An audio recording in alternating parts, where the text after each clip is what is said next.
so yi ay Allah subhanahu wa ta'ala e mo yewta fi maadeji makko ɗi maadeji makko ɓurɗe mawde ɗi mo wola fi ɗenɗe wa min ayatihi khalqu samawati wal ard wa ikhtilafu alsinatikum wa alwanikum inna fi dhalika la ayatin lil alamin o wi no jeeya e maadeji makko ɗin kanko Allah subhanahu wa ta'ala tagugol kammul ɗi jeeɗɗi e leyɗe ɗe jeeɗɗi kañum kadi e luutondirgol ɗenɗe mon ɗen e mbaadiji mon ɗi o wi ɗum ɗo ko maande monanade ni wonande ɓen anduɓe lil alimina wonande anduɓe ɓen ndaare ko jogindira e haala tagugol kammuli ɗi jeeɗɗi e leyɗe ɗe jeeɗɗi ko ɗum o hikkidiri kañum kadi e haala wolte kan ko par ce que haala kanko ka économie haala kan haala woleteka kanko ka économie ko ɗum waɗi ko no jeeya e ko Afrique frappira piira yiltitira ɓaawo ko ɓe jatti ɗenɗe maɓɓe ɗen ko ɓe imposi ɓe ɗenɗe ɗe ɓe janngata harana ko ɓe muyni ko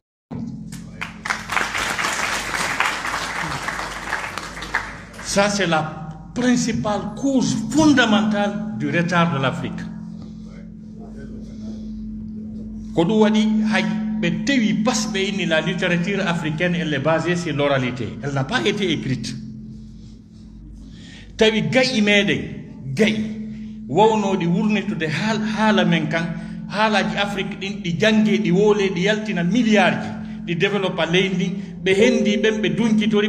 ɓe janni ɓe haala maɓɓe kan ha ɓe woni académicien ɓe ka haala maɓɓe tawi haala men kan ka wonti fuu fala fuu wona Léopold Sédar Senghor en wono Ceerno Monene Mbo en sifa ɓen littérature ɓe molanaɓe intellectuel ɓe molanaɓe wono Aliou Fantouré en e woytayɓe sifa ɓen écrivain ɓe Camara Laye en ɓen fof ko gayi Léon Gontran Damassi en René onno Aimé Césaire en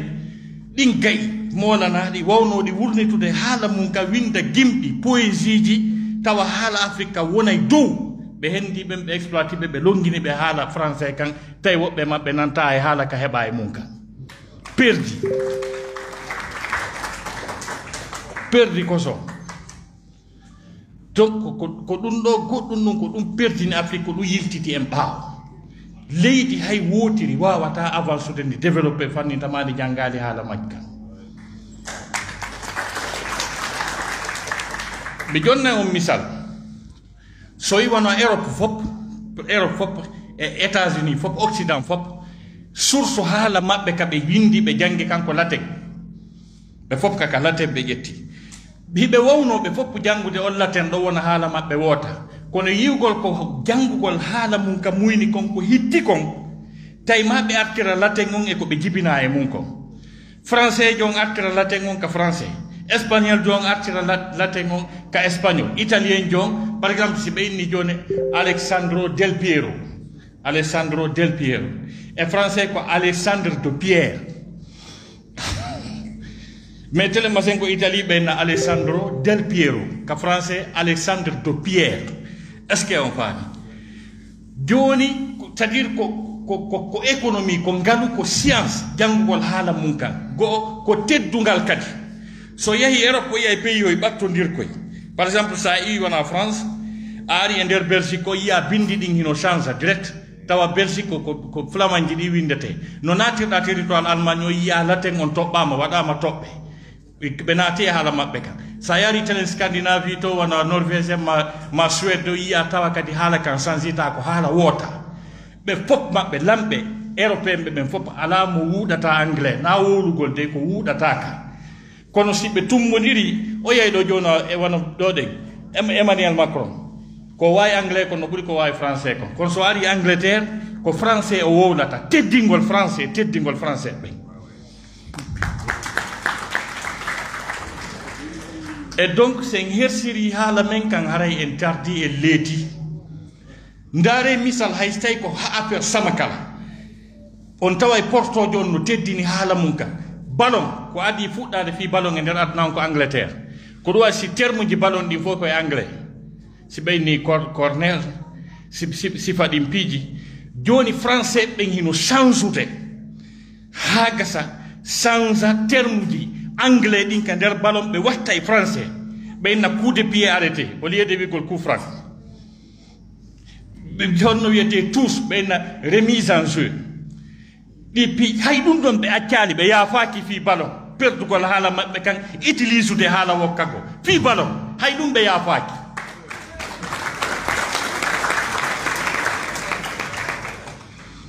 donc en andu sen jangi o adlam men ɗo en développi o ko économie ko milliard ji yaltata e o ko fi on ɗo si français ɓe no dépense de milliards d'euros fi waɗugol promotion francophonie o keɗon sikka ɗum ko ni tum taɓe wakkili accompagne gol leyɗe fi yoɗe développe fi yoɓe wowlu haala maɓɓe kan donc fi honɗum sen jangali haala men kan e moƴƴinta meselal e moƴƴinta weloru sakko hewten avion walla wallahi kono pays ji développé ɗin fof en moƴƴinɓe ɓen fof moƴƴini otoje e ɗuma fof ko haala maɓɓe koyeɓe jangi chinois si ɓe jokkuno français ma anglais harano ɓe wawa men ha joni inde si ɓe jokkuno e janngugol français anglais haray ɓe wawa men en joni ha joni pays ji développé ɗin fof ko haala maɓɓe kamɓe jangi donc jangen haala men kam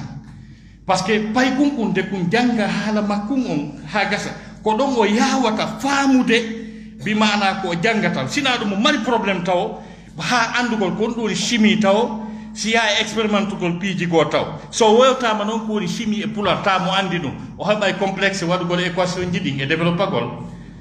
donc goɗɗo ari ɗo nane ngo wooli ɗo ko woni très important wondema wiwgol ndeɗa woola ka ɗo haala haray a huula hay fus a ɗenƴaaki ko par ce que ko haala ma wonɗa wolde c'est à dire ko expression maɗa terme maɗa wonɗa wolde tawa hersinanakima donc ɗum ɗon tun taw par ce que haray ɗa mari complexe ɗa andi ko haala janana wonɗa wolde par exemple min ko faculté de droit science économique mi waɗi e gestion mais si woni joni miɗo ka élysée woni yomi ƴettu konngol na fi mi maîtrise français sa ari ha on hewti niveau ɗon a hulata wolde français kono si woni tun ko élysée mi woni yeeso macron mi miijitoto ko terme ji honɗi mi gollitirta ɗo ɗen fi wata mi yanu e haala kan e grammaire on e ɗum o haray miɗo mari on complexe ɗon siko pular mi wolata kon ɗum mi huuli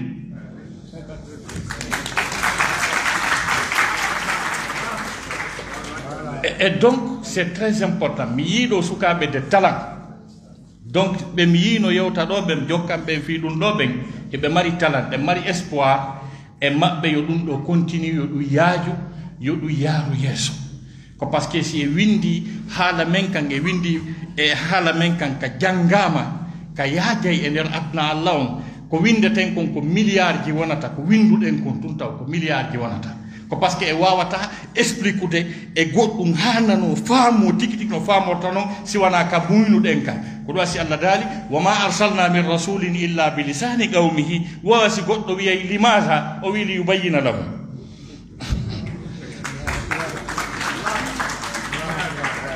min nelali nelaɗo ha hande si wona e ɗengal makko ngal fi yo ɓanginanɓe par ce que si tawi na e ɗengal makko ngal o wata expliquirde bimana was tawi koye ɗengal makko ngal tigi donc mi gaynitora weltanagol mawɓe men adiɓe en e ɗum ɗo finance jawle mum jindi yangi wona alhaji alpha amadou kour min foti philadelphie fi ɗum fi jonnugol valeur fi pulal ngal e pulako mum e haala pulal ngal e nder aduna allah e mawɓe men ka coordination wona alhaji ousmane sallou ay e way tawɓe no ɓe wayi oustade aboubacar bari ɓe woli inde maɓɓe ɗo donc ko ngaari ko koho yanganiɗo fi o adlam jokkuɗo promotion no fi muɗum wuurira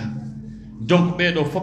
ɓe weltanama ɓe du'anama donc en andu sen perdi culture men on en perdi haala men kan haara en perdi identité culturelle men on en perdi feccere men donc wata goɗɗo jaɓi goɗɗo noon yo bunguir haala mum o mantoraka e si yurnitama kadi e téléma sengo haala men kam pularon wallahi wona fi komi pullo hara mi mantay on bero haalaji ɗi mi jangi ɗi mi nani no woole ɗi mi yiyaali haala fensituka laɓɓini haala mum nani wallahi ha hewti pula no jeeya noon e haalaji ɗi mi wiyata mi winday ɗi mi janggay ɗi no jeeya e mum français no jeeya e mum arabe kono arabe ko dolni kon fof ko fensiti kon fof pular no dévancé arabe ka fensitugol ko hay terme ji ɗin terminaison ji ɗin haray no signifie ko wona haalede kon ko heewi kon pula si wi nde e haray bi mana ko mullidi ko nde hoore nde horde nde hayre fami e sifa ɗin piiji e donc yen andu c'est à dire koko fuɗɗano neeɓi wara